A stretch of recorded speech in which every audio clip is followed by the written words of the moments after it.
dissous. Je te chasse au nom de Jésus. Jésus nous a promis à mon nom, vous chasserez les démons. Dieu est vivant, le Dieu d'Abraham est vivant. Il est le Seigneur des Seigneurs.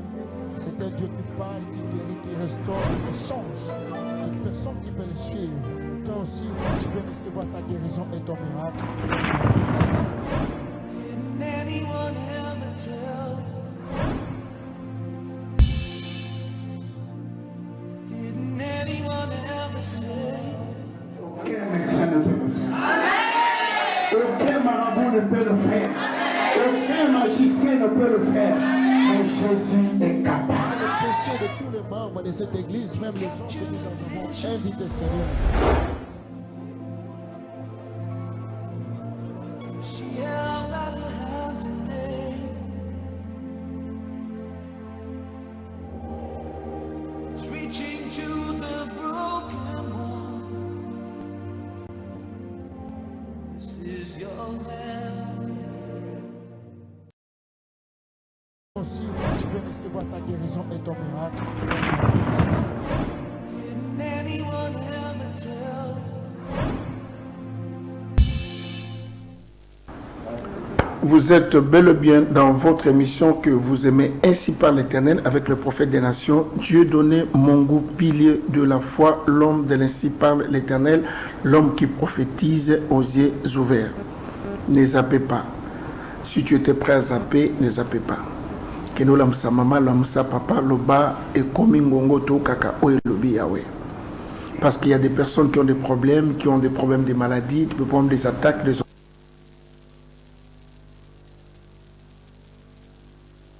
moments difficiles. Il va changer, il est le même, éternellement. La preuve en est que par les signes et prodiges et le miracle. Nabi que Batubele vous a désespéré, vous a abattu, tu as des pour faire quoi? Na ministère, nos confusions, nos confusions, tu ne sais pas quoi faire, mais tu es en face de l'homme éternel, l'homme qui prophétise aux yeux. C'est apporter du bonheur, apporter la grâce. Mission va t'apporter la distinction de toutes choses. Osée 4,6 nous dit, mon père est détruit parce que le manque la connaissance. La connaissance est très très très importante. Pourquoi vous manquez la connaissance? C'est là où je vais toucher mon thème, la place de l'Éternel. Pourquoi je parle de la place de l'insigne de l'Éternel? Nous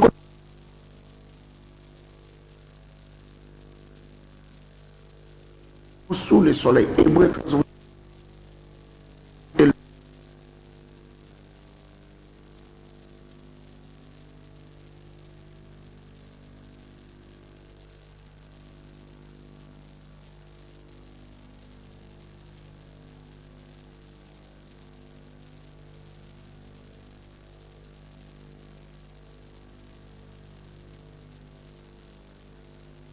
Que j'en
il descendait sur le degré d'Akaz et le soleil éclaire du degré sur le degré où il était descendu.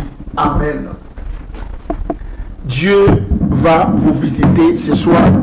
Dieu va vous accorder la guérison ce soir. Dieu va vous restaurer ce soir. Et Dieu va répondre une onction particulière. Si vous voulez nous appeler, appelez-nous par 089 82 00 853. 089 82 00 853. Si tu as besoin d'un CD l'Éternel Tic au Tac en live, tu as besoin que je te parle par rapport à ta maison, par rapport à ton foyer, par rapport à ton ministère, tu as besoin de cette onction, je vais prophétiser pour toi. 089 82 00 853. Là, tu peux même tomber par les WhatsApp. Tu peux appeler par WhatsApp, tu peux envoyer un message par WhatsApp. On doit t'écrire et je vais parce que nous sommes en direct. Nous sommes en direct et je vais vous bénir. Il y a encore 090 07 23 557. Si vous appelez par tous ces deux numéros, tu envoies un message, tu appelles et je vais prophétiser pour toi et je vais te donner des directives de la part du Seigneur. Écoute cette pensée. La place de l'ainsi parle l'Éternel. En d'autres termes, l'ainsi dit l'Éternel. Nous avons vu Ézéchias n'était pas comme n'importe quel roi. C'est un roi qui a marché dans l'intégrité. Il a reçu le pouvoir à l'âge de 25 ans. Il était trop jeune. Il était dans l'âge où tout le monde a besoin des désirs du corps. Tout le monde a besoin de faire quelque chose. Tu as des ambitions, mais lui, il a reçu le pouvoir. Il est monté dans la royauté, dans le trône de son père David à l'âge de 25 ans.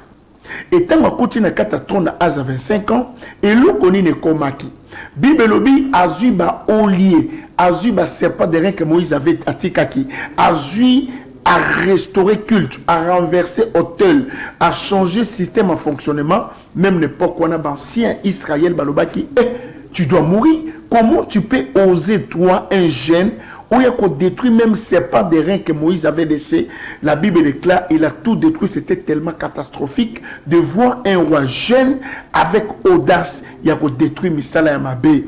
Bible Lobby, il a marché dans l'intégrité, il a marché dans la fidélité, il a été intègre, il respectait le principe, les ordonnances. Mais Bible Lobby, et comme à un moment, mon corps, Ézéchias a commis maladie.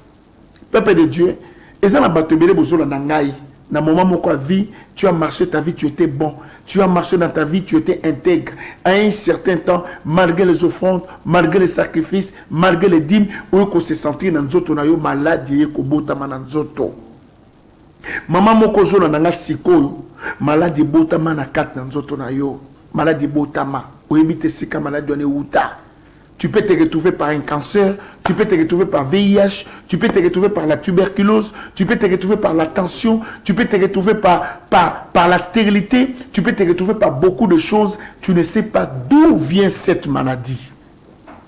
Maladie où tu wapi, problème où tu wapi, likambo où tu wapi. Tu te poses beaucoup de questions et tu dis, ndengeni na koe ko sala pona bimana likambo. Oh, peuple de Dieu, Amos 3:7 nous dit, car le Seigneur l'Éternel ne fait rien sans avoir révélé son secret à ses serviteurs, le prophète. Nzambe asanaka eloko mokote sans pourtant aller kananzela basal naye. Maladi mususu ekolongwa kaka soko lekina manzela basal na Nzambe. Peuple de Dieu, nous qui vivons en Europe, nous avons constaté quelque chose. Qu'est-ce que nous avons constaté? Na kat en Europe, bakoki jamais ko consulter, bakoki jamais ko peso médicament, bakoki jamais ko peso antibiotique, bakoki ko peso jamais médicament moko ya makasi soki ba consulter yote, soko passer par prise de santé. Ezali ndenge moko yo posa na besoin de consultation prophétique. Oza na besoin de consulter un prophète, un voyant, c'est-à-dire mutu ayokaka, mutu amonaka. Oza na problème il y a santé, oza na problème il y a couple, oza na problème il y a impuissance sexuelle, oza na problème il y a cancer, oza na problème il y a sida, oza na blocage partout, stérilité, tu as besoin de consulter le prophète. Mais Bible lobby, Ézéchias s'est retrouvé en un certain temps mort et comme lié parce que le prophète Aïe Esaïe, il est venu à la maison, prophète messianique, en disant mets de l'ordre à ta maison. J'aime beaucoup prononcer cette parole qui me donne toujours l'envie de vous enseigner. Il dit, écoute ce que le Seigneur a dit. La Bible déclare, il dit, la prophétie c'était, il dit, Ainsi par l'Éternel, donne tes ordres à ta maison. Car tu vas mourir et tu ne vivras plus. Talaka na minute prophète aye na ndako na yo, aye ko sakolela yo ke nzamba lobi yo il faut kufa. Nzamba aye ko pe son message lobi mets de l'ordre dans ta maison, c'est-à-dire la maison d'Ézéchias n'était pas en ordre. Il y avait les désordres dans la maison d'Ézéchias. Et maintenant, qu'est-ce qui s'est passé? Dieu insiste par la voix de l'Ainsi dit l'Éternel, tchaba ordre. Et ça, on couple moko bozo la nangai, couple na bino, ça la désordre ma casse. Ordre, ça na kati ndako na bino. Ndako na bino, ça na désordre ma casse. Nzamba za ko senga yo otia ordre. Parce que miracle e bandaka soki ordre e koti. Papa moko na maman bozo la nanga ben compréhension ça ma casse na kata couple na bino ben compréhension en tout temps. Il y a toujours des problèmes. Ngai bo mutu na mutazo nga aluka raison. Bozo la nanga siko bozo talanga. Koluka raison te mets de l'ordre dans ta maison. Il y a des choses, ça demande, même si je vais me descendre de plus bas, mais pour sauver ma famille, pour sauver mon honneur, pour sauver ma maison, je vais toujours chercher l'Éternel. Na mon ozo na nga siko santé zo tungisa yo ozo bela ba fièvre à 4 les qui ma casse mais consulte l'Éternel. L'Éternel peut passer à travers cette consultation prophétique et le miracle peut se passer. Tala yo pour le moment, tu as toujours des problèmes de bas-ventre dérange à kayo. Aucun hôpital ba sala opération à myome. Ozo na nga siko ba sala opération à myome. Au sala opération à kyste. Mais à chaque fois au constate que bilo kwane bota ka bota na katanzoto. Tu as besoin de consulter l'Éternel. Au côté de la ménopause prématurée, ton âge, mais tu es ménopausé. Tu as besoin de consulter le Seigneur.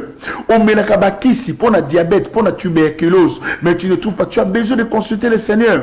Au jour, la nangasko en face. Boza yo na famille na yo, bofan de sika moko. Malade de longue na papa, et côté na maman, et côté na moana, et côté na ndeko. Tu as besoin de consulter le Seigneur. Peuple de Dieu. Dans l'époque de la Bible, on consultait les prophètes parce qu'on disait allons vers le voyant, celui qui doit nous montrer le chemin à suivre.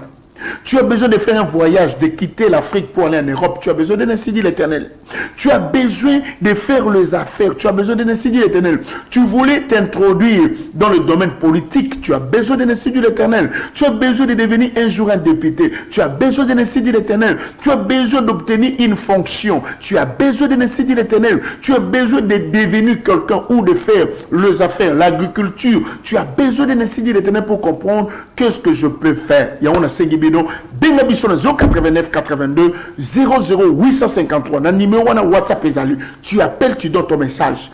Et si tu as aussi besoin, il y a eu des gens autres prophétisés, et puis pour Nabino, Bolobaki beaucoup comme ça, réplique pour que les gens entendent en direct. Nous sommes aussi à écouter quand on vous donne des prophéties. Au moins, on a des résultats. Au Yoko Tolobeza exact. Si tu as besoin de répliquer en direct, nous sommes à votre disposition 089 82 00 853. Mais n'oublions pas notre adresse. 16e rue, Lumété Industriel, Esplanade Plaza. L'endroit que le Seigneur a choisi pour recevoir la guérison du corps. La guérison du corps, on le reçoit à travers les prophètes. Des Chroniques 20-20. Confiez-vous à l'Éternel, votre Dieu, vous serez affermis, et à ses serviteurs, les prophètes, vous réussirez. Ésaïe 50, verset 10. On nous dit, c'est ce quiconque parmi vous craint l'Éternel, qu'il écoute la voix de son serviteur. C'est-à-dire, le serviteur de Dieu va te guider, va te pousser à recevoir ton miracle. La preuve est dans le livre de Psaume 5:3, le verset 3. Les Écritures nous disent, il est celui qui pardonne toutes nos iniquités et qui guérit toutes nos maladies. Je crois que la même onction prophétique qui était dans l'époque de la Bible, ça peut maintenant te toucher. L'onction peut te localiser, mais l'infection n'est que colomba. Aux ans problème ma maison dérange ma casse. Tu sens souvent de chaleur. Dieu peut te guérir. Tu es là, tu es en train de me suivre en ligne. Aux ans besoin de bota, mais ma difficulté pour la bota. Tu as besoin de nécessiter l'Éternel. Yo vie amoureuse na yo. Tu as toujours des combats. Tu as toujours des problèmes, des déceptions sur déception. Tu as besoin de nécessiter l'Éternel. Appelez-nous par 089 82 00 853. Tu peux appeler par 090 07 23 557 et nous allons prophétiser pour vous. C'est pour cela que Seigneur Régie a balancé l'émission Image. Continuez à nous appeler et nous allons prier pour vous.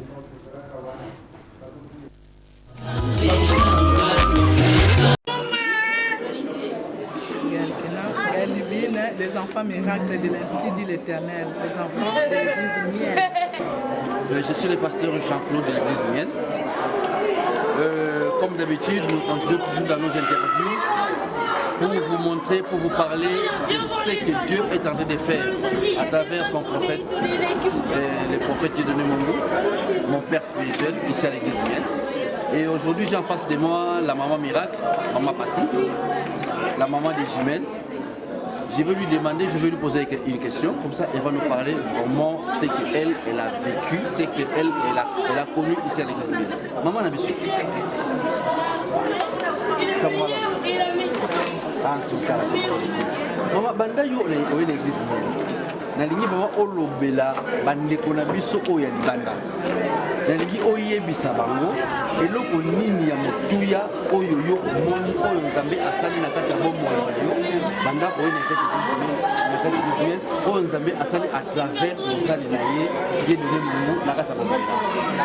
En tout cas, na kumisi Nzambe po atiaki ngai na nzela ya basali na ye et puis nazalaki vraiment na difficulté mingi na kosala ba fausse couche et puis esalaki ke nayekomati na 49 ans et puis naye kokutana na mosali na Nzambe prophète Dieudonné Mongo et puis abondelaki mpo na ngai na basali na ye paster équipe pastorale babondelaki mpo na ngai paster Jean-Claude Ludi paster Hippolyte babondelaki mpo na ngai paster Edi nyonso vraiment mpe baprophétie mpe ekweyaki mpo na église Miel, c'est l'ainsi dit l'Éternel qui règne.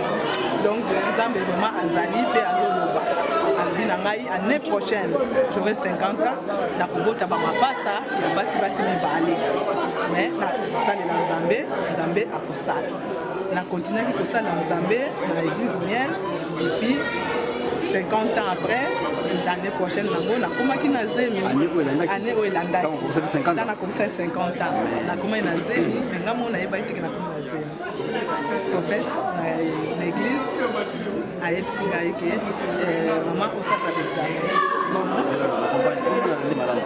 donc okomi na zemi mais yo moko kutu oyebi te kozala zemi siko mosala Nzambe nde oyebi soki kende kosala examen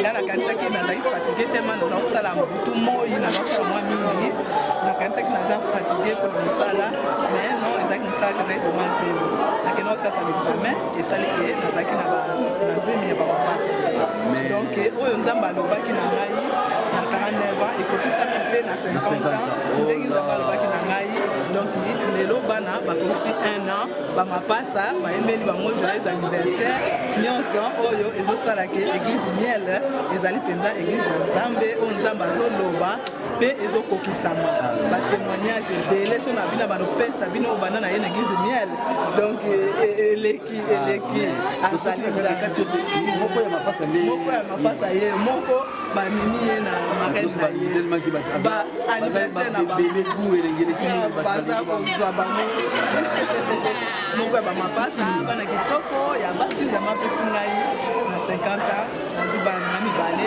nyonso à travers mosali na ye église Miel miracle église Miel yaka yoka oyo Nzambe azoloba na yo tia na misala Nzambe akose manifeste na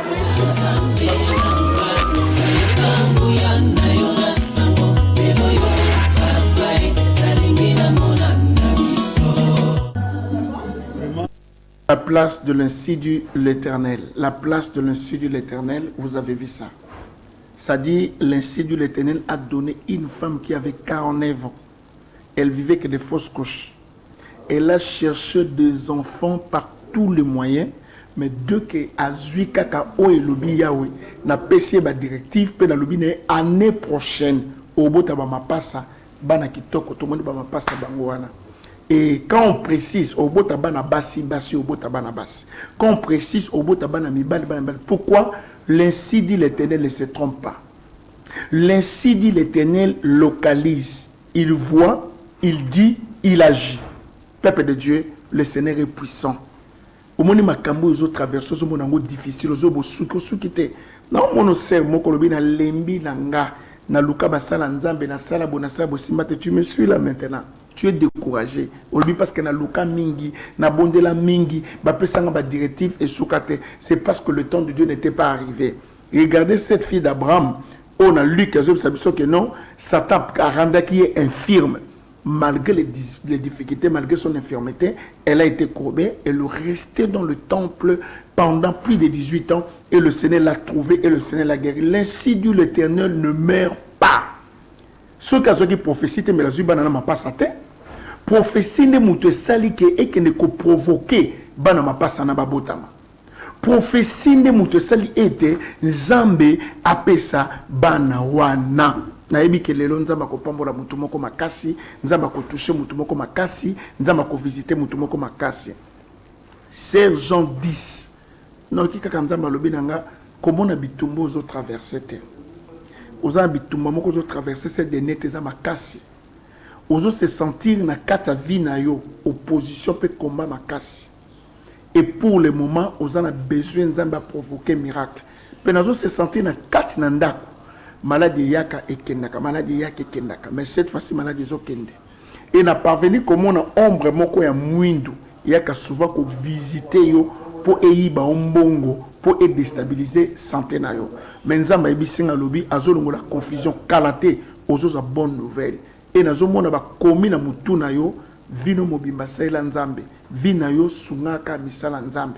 Et Dieu m'a dit il va te récompenser, Sergent 10. Sur 8 ans, l'occasion on peut se directement en face pour nous la ombre wana et ka semer confusion pe maladie peut-être même molimo maladie pe akufa na famille na yo. Frère Doudou Akingabo na zomo na plus esprit à blocage makas. Ces derniers temps tu vois plus de blocages et na zomo na kat na yo esprit moko zo attaquer na santé mingi. Frère Doudou tu dois beaucoup prier. Olinga nzambe mais tu sens ces derniers temps beaucoup de choses ne semblent pas marcher. Frère Doudou si tu prends le temps, prends l'adresse.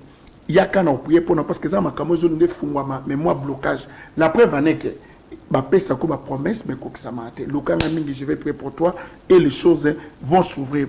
Frère Numbi n'a pas venu comme on a ma chaîne kokata na famille nous besoin d'apprendre ma lien. Besoin d'apprendre ma lien na esprit à poursuite et la famille na bino. Ça dit ezana na molimo moko condamnation ezakata mutalinga bima il fait bendae. Pe force wana elinga ko neutraliser et ko bana ko boma batu ba mort prématuré peut créer ba blocage ba situation mo difficile mais nazo mona ceux qui ont télémi na prière ma casse lien wana condamnation na ekolongwa menza bisinga luka okota prière moko 3 jours na kata prière na 3 jours senga miséricorde mawanzambe na kata famille no e makambebele et ko se déclencher ezaba lobo nzambe aza parmi koloba na yo bolukanga Sergent 10 frère Doudou na frère Numbi bolukanga et je vais vous recevoir en privé et na koki koloba na bino lisusu toi qui es en train de me suivre il y a des choses qui changent que par l'insi dit l'Éternel.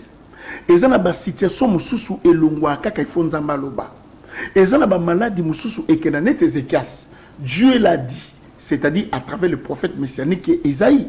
Mets de l'ordre dans ta maison car prépare-toi tu dois mourir. Mais Bible lobi tant azu message a tourné visage naïe vers le mur. Abandi ko lela bandi ko sanzambe. Seigneur, souviens-toi de moi, j'ai marché avec intégrité, j'ai changé de l'ordre, j'ai changé la dimension de l'autel parce qu'à renverser que même hôtel a changé qu'hôtel a détruit ses pas de rien que Moïse avait laissé. Peuple de Dieu a banni qu'on rappelait Nzambe et a versé abondance larmes à l'élite devant Nzambe pour chasser esprit de mort wana. Bible lobi prophète alingai ka ko bima yo kanzamba bise zonga lisusu kuna kene ko sakola lobane ainsi dit l'Éternel a okufate na baxele 15 ans na opesa victoire na opesa pe vie na victoire eza mutu moko zola nanga awa maladie zo déranger makasi blocage zo lando makasi crainte zo lando makasi bandoto mabe ming olotaka batu bakufa olotaka kolia na butu olotaka bazolanda yo ville est tellement compliqué tu as besoin d'un ainsi dit l'Éternel et cet ainsi dit l'Éternel c'est ce qui va provoquer beaucoup de choses c'est ce qui va te faire la malédiction c'est ce qui va te faire de condamnation.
réel.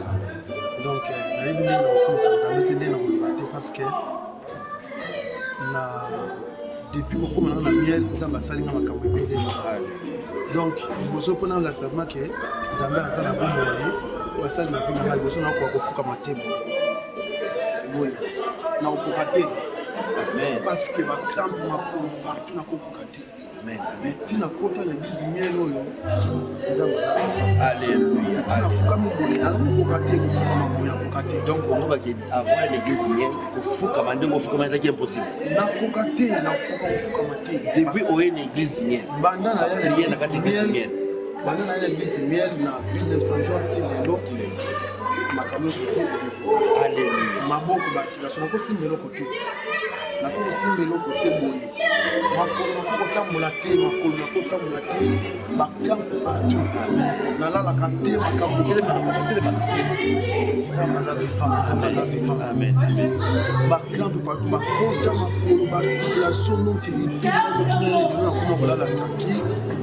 et Zamba zo ça la minene depuis pour on que jusqu'à militaire maladie ko ça linga 10 ans depuis 2003 tibelo na yana na luka na gauche à droite na benga par-ci na ba délivrance na gauche à droite na ngola kabinda partout mais joie sur sauter mais quand même quand Nzambe pour le mec à solution dans Nzambe grâce à l'église miel papa na radio avec papa JC et puis 10 ans malade de passe il y a ce pas camp comme belé hein Nzambe wana tiki mata sali pour na kosi na katase donc ceux qui veulent comprendre bien pour ne bien pourquoi na zongo na lisusu ba lutteur moko boza ko na maboko biloko en fait nyo soto kenda ba kilo na maboko so ko pesa ko basi ni ko pesi na ba kilo so ba coup même combo tout c'est ça si la on a compris bien et puis on a février donc le 31 la janvier on a gâté église bien tout à la père na bureau na ye solo na ye a pour la mission a yebisanga ke nazomona des enveloppes mibale moko ya pembe moko ya kaki ezali administrativement ya pembe eza mpona mosala tozonga mwestement le 31 ya février oyo ya janvier plutôt le 31 le 1er février tokoma toke na préfecture bapesi mwasi na papier alléluia père akokokezaki mpona mwasi na ngaki donc boye tozalaki na église l'église mercredi na jeudi na jeudi okuta na prophète na bureau na ye a prophétiser pour na bureau a moni enveloppe mibale abi deux enveloppes fils deux enveloppes moko ya pembe moko ya kaki moko eza mpona administrativement moko eza mpona mosala tokei dimanche le 31 lundi le 1er toke na préfecture mwasi ntango bacourdier document les deux ntango bapesanga CDI na mosala eloko onga na simba te eloko onga na zwa te papa je sais eloko onga na zwa te mwasi ntango bapesi le 1er kokanda na préfecture ndenge père aprofetisaki ngai moko le deux na signe CDI na mosala oyo nazali kozwa baregie ya mikolo nyonso tu mosala jour moko 2 jours nakende nazonga kolela mai nzambe akolela makamosina miso à travers maloba ya serviteur na ye papa na ngai prophète Dieudonné aprofetisaki mpo na nga samidongo aza boye mwa ya février le 2 aza na CDI na luka mosala na ndenge surtout nazwaka eloko alléluia papa kolela na kolela zela to expliquer bato bazocomprendre biso donc olobi na enveloppe mibale wana ozwaki moko eza qualitatif sikoyo na bomoto boye en fait mama zumukanda le 1er février et yo moko pe ozwi CDI le 2 février bandeko neski bino CDI ezali contrat à durée indéterminée po awa na mosala bakontra ezalaka ba CDD contrat à durée déterminée mais papa azwi CDI eza contrat à durée indéterminée elakisi mosala na ye milele na milele ekosilaka te loba soki balongoli chef aza na problème nakata poto yozwi CDI. Oh, regardez ce que l'ainsi dit l'Éternel a fait. L'ainsi dit l'Éternel a donné deux choses. Le problème administratif et le problème de guérison du corps. Tout qui témoignait Joanna. Ça dit, tant que vous écoutez il faut m'accompagner changer. Sœur Ilunga Viviane, na mona nzambe kolongola infection moko ya butu. Na nzela infection na butu eko compliquer makambe belé parce que na kati na yo oza problème obota te. Mais na kati na yo ba changer ka biloko kwa kati. C'est-à-dire oza ka vide, seulement c'est ko kota mais salité. Donc ceux qui ont continué bongo oza ba problème na ba trompe, oza ba problème na ventre, oza ba complication ma casse d'infection ma casse ata ba peso ba antibiotique et simbaté parce que problème na yo moi na nyonso ko bota maka na kata de bumuno oza mutu munene. Et kota souci na ngote Sœur Ilunga Viviane na omona na barrière parent na yo eza na lien moko ancestral ya ba chef coutumier. Et lien wana ya ngoni mutesala kapo emeka ko poursuivre yo mais eko kaote Sœur Ilunga ça la tout. Lukanga na kate église, je vais prophétiser pour toi, tu auras des jumeaux aux abana mi balé parce que na mona na ba destiné na yo, na sima na yo, pe na mona na ba rien para na yo, na zomo na ozana facilité bota ba mapasa. Lukanga je vais prier pour toi et tu verras la guérison va se faire. Frère Lucas na Luanda, na zo parvenir comme on appel, ozana appel à makas. Nzama bengo saila e. Yoso kimi appel makamebele au marché te na katavina. Tu es un homme très courageux. Mais il faut ça la nzambe et nous avons une force moko boye et il a toujours ko combattre yo pour nous avons ba mboa bazoli nga baso yo eza signe moko bien te il faut prier pour nous parce que Dieu va prévoir quand na kata vie na okutana malade moko mabe.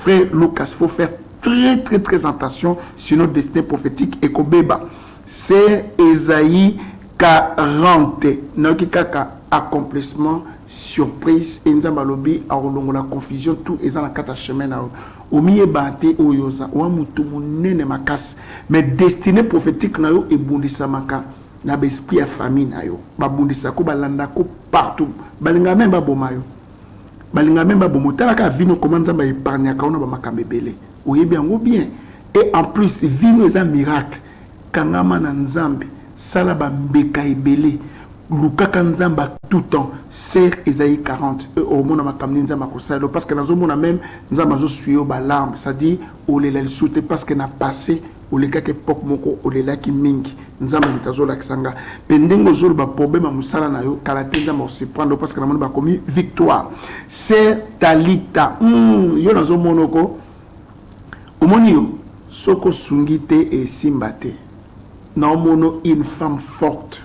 Na mono mwasmo amakas mwasmo ko courageuse na mono c'est kaka na yoza mutukutu kande bungana ote pe ko zora décision na kandati yango munaka et moko soke esprit nervosité côté là tu peux perdre contrôle mais nzambe azopexa cette alita pourquoi parce que nous mona na kati na yo pouvoir moko botama na ngoza pouvoir moko amakase ko saba kana minene belé mais telemena kaka moluma contrôle ya poursuite ezo linge kitsope na se et détruire destinée na yo mama na biso Miriam Babela na kaka victoire na moni banzube et na moni serpent eza moni momoka nyoka ebundisa ko eza nyoka moko amabe eza nyoka moko ba imposer na kata famille na bino ça dit soko risquer ko se retrouver na maladie moko ou bien na blocage moko bien na situation moko na kata nzoto maman Miriam beaucoup de prières parce que oza mwasi moko très courageuse mais bitumbeleki makasi au bon dia pe pour na muspe pour ne longina parce que ba on ba boire que le masque de vieillesse moko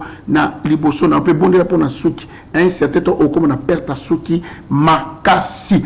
Continue à rebenga biso 089 82 00853 090 07 23 557. Nazo continue ko sakola frère Doudou Mwanza ngana omono na blocage te. Aux autres traverser ne brève. Vous êtes très courageux. Mais nazo mona na venir c'est comme si aux en allo ndate na omono ko bima ko kene koto mususu. Nzamba ebisinga kalate porte moko makasi zo fumwa melayo. Mais bonde la pe mingi pona mu Congo. Bonde pour mon Congo, nous avons des hémorroïdes internes et que provoquer des dégâts même impuissance sexuelle à venir. Frère Ilo, nazomona bakomi serviteur de Dieu, c'est-à-dire nzambe apeso appel kangama na nzambe sela nzambe komuna ozomona te bakombo zo traverser te mena kati nazomona grandeur supériorité pe nzambe apeso intelligence moko makasi mais au sein la nzambe makasi. Frère José n'a pas venu komona porte moko fungwami ya munene nzambe bisinga kalata ko surprendre yo kota la situation zo traverser actualité eza na porte moko fungwama mutu moko ko proposer projet na nzela ya projet wana nazomona ko toucher montant moko munene mais na monio o comme ko se déplacer ko kene parce que na mon avion likolo ça si na ba voyage si na ba déplacement, c'est-à-dire frère José nzama benga ko déplacer makasi maman Arlette na mon ba komi guérison du corps, c'est-à-dire nzoto no ebulisama mingi bitumbeleki mingi batakeleki mingi mais nzamba pesio guérison restauration pe na mon ba ouverture financière. Frère Serge, dans mon bakomi surprise. Sœur Patricia, dans mon couronne or, ba déposer on a moutou. C'est-à-dire que nous allons se prendre, nous allons taper aux dans siko à côté de tapasika. Mais il faut prier mingi parce que au banokuta na ba opposition, ba choc na ba déception ma casse. Frère Freddy n'a pas venu comme on a chèque. Liboso na yo, et ça signe à ouverture financière parce que ces derniers temps tu traverses des moments un peu difficiles sur le plan financier mais nous sommes dans un confort parce que nous avons beaucoup na yo aux un pouvoir mais balinga ba étouffer pouvoir wana mais il faut pas bon de la mingi pour l'entourage na yo parce que bitumba eza makasi binga biso na 089 82 00853 bateau baza musika yoka deux dimensions que Dieu peut penser à toi. Ézéchias a dressé la délivrance à cause de deux choses. Il a dit à Dieu, souviens-toi de moi. À rappeler nos souvenirs, continue comme ça la bolam. Et na pesi appel, na bateau tout bazo la nanga en direct. Toute personne qui a besoin de soutenir le ministère, toute personne qui a besoin de soutien, toute personne qui a besoin de jeter une paix dans le ministère, oui papa, na yina baksiono sous des jours pour na bakba bika. Benga biso ko hésiter te papa, na na situation moko boye, j'ai besoin d'aider l'œuvre de Dieu. Ko aider ko hésiter te. Tu m'appelles, tu peux envoyer ta sémence, tu recomptes sur la carte à Moussala Nzambe. Quoi hésiter te benganga n'importe quelle heure après émission. Je vais te donner les directives pour Tobik Sabatuna Kati à émission. Tu peux me dire papa, yo solo naki, ngai mois prochain c'est moi qui va prendre de l'engagement. Dieu peut se souvenir de toi. Oh l'on a maladie, oh l'on a blocage. Et puis papa moko nanga obanga aucun hôpital parce que lui kozara na VIH benganga. Même maman moko obanga aucun hôpital mingi. Parce que na katino on se culpabilisaka net cause une infection moko makas benganga je vais prier pour toi et Dieu va te faire étonner. Jésus-Christ est le même hier aujourd'hui et éternellement. Nazo mona sœur moko zo nanga siko obane ko sala ba faire mais du coup au comment par terre ozo bater comment tu peux te relever. Benga biso ton prier pour nayo.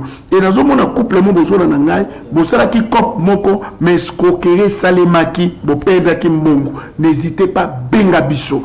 Maman moko zo na nga siko sala ki projet moko pour longwa. Place aux ana omo précisément na Luanda. Il a fallu ko kende poto. Mais muto bané ko selo ba démarche chilelo ba démarche zo umela. Benga biso et on va prier pour vous. Appelez-nous par 089 82 00853 090 07 23 557. Ézéchias a répondu d'abondance larmes. Abandi kolela aibisi nzambe kaniselanga lelo est-ce que nzamba ko katsona likambo moko mama moko zola nango sala bola mingi osunga ba ministère mingi osunga pe bato mingi mais lelo zo banzambe kaniselanga nzamba aibisi ngana biso ao kanisayo. Nazomona papa moko pozolo bana sunga mingi de da famille mais léona za ko se retrouver blocage nzambe sunga Dieu va se souvenir de toi. Nazomona maman moko zolo nango za na problème moko diabète et matako maladie de sucre et matako souvent tu dis à Dieu nzambe kaniselanga butu a lelo eza butu ya makasi. Dieu peut passer dans ta maison pour t'accorder la guérison du corps. Au moins dans moment nazoloba nzamba ko déployer ba saints anges pour banda ko guérir. Eza na serre moko za na stérilité ou mela nzamba zo sala miracle car siko ozwa na yo nazomona na stérilité ou mela eza plus de 5 ans tu es dans la stérilité plus de 5 ans nzamba zo ko peso bana kaka siko je sens l'onction nazomona papa moko zo nanga siko problème no ezali ozo se sentir neti AVC ni ko beta yo tension nazomona tension et mo pe e matake mo ekitaka mais nzamba ibisi aza ko accorder au faveur Peuple de Dieu, Jésus-Christ est le même, hier, aujourd'hui et éternellement. La preuve n'est que par le miracle. Bengabiso 089 82 00853, m'appelle les autres côtés belé, mais continuez de nous appeler, et le Seigneur va passer. Couple papa, Maïe, Letala et maman Julienne. Vous avez besoin ici de l'Éternel. Nous en avons besoin de bino, parce que esprit moko, ezakoluka, et qui t'aime encore plus bas. Mais non, mon mandala là. Il faut que mandala là. Mais besoin de pouvoir, moko ezana katanda qu'on a bino, ça peut changer beaucoup de choses. Bon, je vais prier pour vous. Parce que quand on a le binanga, alingi à surprendre bino. Et bino beaucoup aider à te belé. Et bino beaucoup aider à te belé. Parce que dans un monde, oyebi na couple papa Mayele, yokana biso, oyebi maman Julienne, ozana dompe andoto. Ozana na don libéralité. Mais na famille na bino, ozana esprit à poursuite na contrôle. Mais bino muto kufate. Yona papa bo mais la makasi. Mais bon lukanga pour na bino parce que na zomona ba ouverture makasi na mikolo koya. Frère Masiya n'a pas venu comme on nzamba mazo pesa yo somme 23. Tanga ngomo bimba. Il y a quelque chose qui va se faire là-bas. Na obando sai la nzambe na un certain temps obando zamolu ma découragement. Et moko pour ça sai la nzambe moko découragement et moko au mona persévérance mais ba épreuve et luka toujours et ningisa yo mais na zomona appel makasi likolo na yo. Et sœur Morlante, toi tu as un problème, ça dit esprit à contrôle. Esprit de mort, né maladie et bout de sa famille no makas. Sozaki nzambe to ngo perdre parmi bano ba kobota manakati no okoko perdre. Mais il faut prier makas parce que na moni ombre moko ya mwindu. Et ça koluka par tous les moyens et déstabiliser famille na yo et déstabiliser ndako no. Mais loko zo big sa yo parce que ozana couronne nzambe, ozana gloire nzambe makasi. Frère Dieu na Luanda, Nzamalobi a étonné a aussi prendre yo. Frère Ozi Eduardo n'a pas venu comme on a le beau quand Nzambe Kolongolo na danger. Peut-être même un accident mortel. Penzambazo l'accent sa frère Ozi Eduardo. Dieu t'a épargné par beaucoup de combats, beaucoup de situations, mais je vois sur toi ba ouverture de la moko sika Nzamalingi ko tracé. C'est grâce nous en eloko Nzambe makasi me bitumbeleki makasi. Bitumbeleki makasi menzamba zo senga yo obenanga je vais prier pour toi parce que nazo mona loboko ya nzambe na kata vina yo mais étouffement ya loboko ya nzambe mais Dieu m'a dit qu'il va te surprendre c'est grâce il faut benganga je vais prier pour toi parce que nazo mona makamba kitoko nazo mona makambo moko makasi nzamba linko saila yo Sœur Deborah Kabamba nzamba lobi ko surprendre yo Nzamalobi a aussi prendre yo bientôt pour na moni fête moko makasi na famille na yo et nazo mona nzambe ko bimisa batu na kat na libulu na kat na batak mais tu es appelé être une grande servante Sœur Kabamba Deborah maman la ndu nazo mona likolo na yo neti ba niwe c'est-à-dire ngolu moko particulier au botama nango c'est-à-dire yo sa ko saila nzambe ko simbate mais na mikolo koya nzamba bando selo na ba vision na ba songe makas et makamunyo so bando lote bando ko sama mais ces derniers temps likabono neza ko bulisama makasi c'est Christelle na monozo matanzete mo buki ba mange belé c'est-à-dire eza sina richesse l'avenir nzamba ko fungola makambo ebele. Continuez de nous appeler 089 82 00853 090 07 23 557. Peuple de Dieu, je dis encore, le Seigneur va passer. Nous avons beaucoup de choses que Dieu peut faire à travers l'ainsi dit l'Éternel. Ainsi dit l'Éternel et que l'ongolo n'est prêt. Dans un monde, ndeko ozotanga siko ozana besoin c'est la nzambe makasi mais ba itufaka ministère na yo kala tenda mazo déclencher quelque chose nazo mona maman moko ozana katanda olota bandoto no te kokisamaka mais ce qu'on zo bango olota ndoto moko boye mais tu sens comme si ezana likambu moko zo koma na kata famille na yo benga biso et on va prier nazo mona sœur moko o mona ba mari de nuit trop ba mari de nuit na kata vino nazo mona so zo continuer ozo problème ya infection na maman mona papa moko nazo mona ba femme de nuit trop na bandoto na yo oyo kutana ba infection moko incurable et ça peut t'amener à la mort. Peuple de Dieu, appelez-nous par 089 82 053 tout ce qui régit à balancer l'émission image à Soka Poto Kota na ba communiquer. N'oublions pas 16e rue Limité industrielle. 16e rue limité industriel. Bateau baza musika, botina bandeko na bino, botina ba photo na bino, to bon de la ponango. Oza musika, je suis en train de te voir. Dans un besoin, quand il y a 5 personnes après mission, c'est-à-dire que vous avez besoin de soutenir le ministère pour te passer même 4 fois, même 6 fois. Tu peux nous appeler et on va le faire pour vous. Balancer l'émission pour te compte à côté de la mission.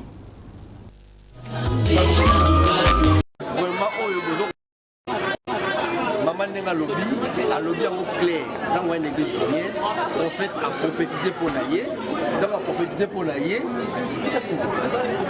dans à prophétiser pour naïe, à côté de la prière, à y aller au bota, fouiller yo, maman ça y bota té, moi la bota bi bota n'enga auto sangai, donc à boti, bébé miel, donc na kosenga la bilo vraiment oyo bozo kolanda biso, mosakoli, azali be moko la kata makiko yo, donc vraiment et c'est dans vos alliés, boyo kaye oyo azak pour la vie.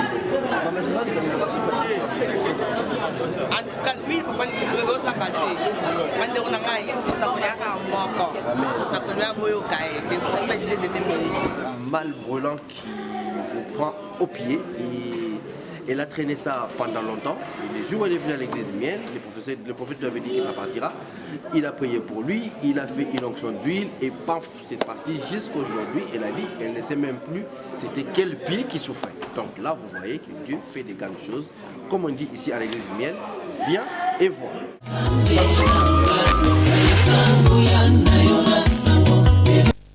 Papa Kosi, tu comme presque na souka. Yango tolobi, tu as besoin à battre. Au bakondima, c'est la partenariat pour mon émission.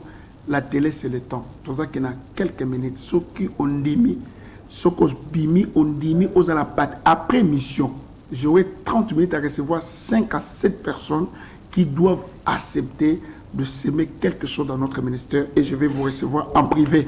Et même une onction va passer sur vous. Maman Nabiso Mathilde. Maman Mathilde. Non, moi, on a beaucoup de facilité aux oies. Mais il y a un problème avec toi, c'est quoi? C'est-à-dire, combat nous allés aux oies, bah choc mingi. Bah combattre comme mingi, surtout santé nayo. Parce que je suis en train de te voir une femme grande, maman Mathilde.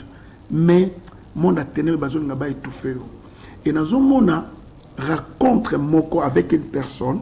Mais cette personne va t'ouvrir des grandes portes dans ta vie. Et dans mon un ministère, tu as un ministère. Pour oser mutamuté mamawa. Dans un monde, tu as besoin de faire du bien, mais Dieu a besoin d'attaquer ma casse dans le domaine de la santé. Dans mon monde, moi, simbi tonga, anga chuba yo na kat na nzoto. Bondela ma casse pour na makila na yo. Bondela ma casse pour na beaucoup de choses na kat santé na yo. Parce que le monde a ténèbres, ils ont combattre yo. Ma casse, maman Mathilde, maman Arlette, nous avons bien aussi prendre yo. Sœur Bijou, nous avons appelé Victoire. Sœur Junior Manzambi, na Monika ka écouter mon peu fuma bien ma casse. Papa Kosi, ne vois pas ce que tu es en train de traverser. Bientôt, Dieu va te surprendre. Dans mon pays, commis guérison, restauration. Frère Donna Espoir, Sœur Rose, Maman Arlette, les autres frères Roberto, Bino Tuboya, na Bengisi Bato Tunayambi, je vous reçois à l'église. Les bonnes choses ne traînent pas, mais je demande à toute personne qui a besoin de porter une pierre.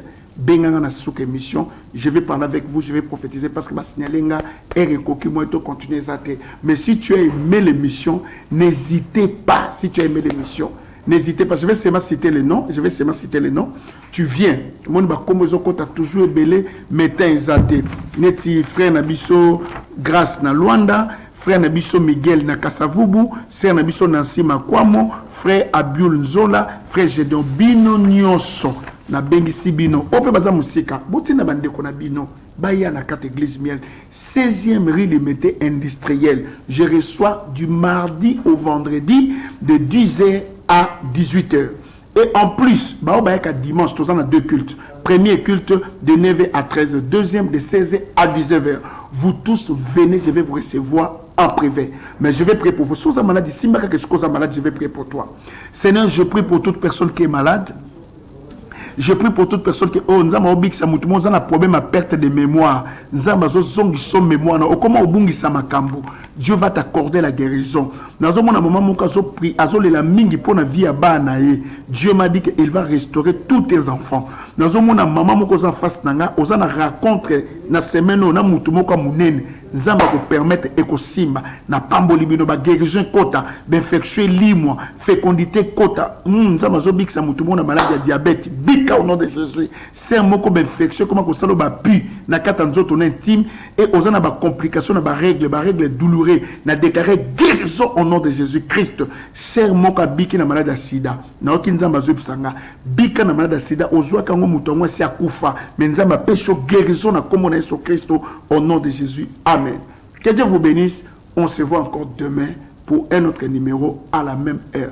N'oublions pas aussi de nous suivre du lundi au dimanche à la chaîne Miel TV. Ne manquez pas, suivons-nous à Miel TV et Dieu va vous bénir. Que Dieu vous bénisse. On se parle à la prochaine. À demain. Bye.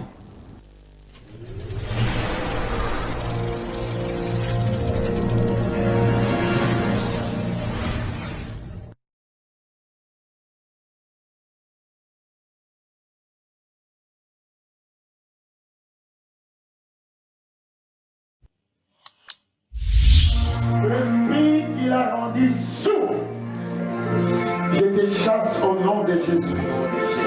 Jésus nous a promis à mon nom, vous chasserez les démons. Dieu est vivant, le Dieu d'Abraham est vivant. Il est le Seigneur des Seigneurs. C'est un Dieu qui parle, qui guérit, qui restaure, qui change. Toute personne qui peut le suivre. Toi aussi, tu peux recevoir ta guérison et ton miracle. Didn't anyone ever tell